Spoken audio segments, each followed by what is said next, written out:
Hello welcome. இன்னைக்கு இந்த படம் சீரிஸ் ரிவ்யூ பார்க்க போகிறேன்னா ஜி5ல ஸ்ட்ரீமிங் ஆகிருக்கிற காக்கி சர்க்கஸ். இந்த சீரீஸோட ஸ்டோரி பார்த்தீங்கன்னா, ஒரு சப்ஜெயிலில் வந்துட்டு கோயில் இருக்கும், சின்ன கோயில். இந்த சப்ஜெயிலில் வந்துட்டு ஜெயிலர் வந்துட்டு முகேஷ் கான் இருப்பார். அப்பா பார்த்தீங்கன்னா பிரிசன் ஆஃபீஸராக சுபாஷ் இருப்பார்.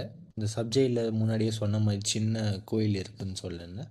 ஸோ அது வந்துட்டு கண்ணகி கோயில். அந்த உண்டியில் கைதிங்கெல்லாம் காசு போடுற மாதிரி இருக்கும். வருஷத்துக்கு ஒரு வாட்டி கேரளா இருக்கிற கண்ணகி கோயிலில் வந்துட்டு அந்த உண்டி காசெல்லாம் போட்டுருவாங்க அந்த பெரிய கோயிலில்.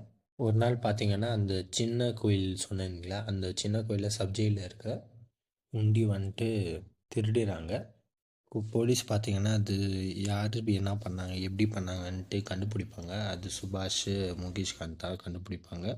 அதுக்கப்புறமா என்னென்ன ஆச்சுன்னு தான் இது சீரீஸோட கதையாக இருக்கும். இந்த சீரீஸில் பார்த்தீங்கன்னா, காமெடியெல்லாம் ரொம்ப நல்லா பண்ணியிருக்கிறாங்க. ஒரு எபிசோடு வந்துட்டு 25 to 28 மினிட்ஸ் தான் இருக்கும், 7 எபிசோடு.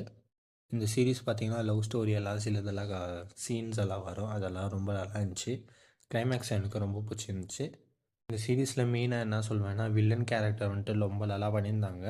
அவரும் ரொம்ப குத்து கேரக்டர் ரொம்ப நல்லா பண்ணியிருந்தார். சினிமாட்டோகிராஃபி பார்த்திங்கன்னா ரொம்ப நல்லா பண்ணியிருக்கிறாங்க. இந்த சீரீஸோட பிஜிஎம் எல்லாம் கொஞ்சம் நல்லா ஒர்க் அவுட் ஆகிருக்குது. ஆனால் இந்த சீரீஸில் வந்துட்டு இன்னும் க்யூரியாசிட்டி எல்லாம் பில்ட் பண்ணியிருந்துக்கலாமோன்னு தோணுச்சு. யார் தெஃப்ட் பண்ணியிருந்துன்ட்டு அந்த க்யூரியாசிட்டி எல்லாம் மிஸ் பண்ணிட்டாங்களோ எனக்கு தோணுச்சு. ஓவரால் பார்த்திங்கன்னா ஒரு டீசெண்டான வாட்ச் தான். பிடிச்சிருந்தா போய் ஜி5ல போய் பாருங்கள். தேங்க்யூ.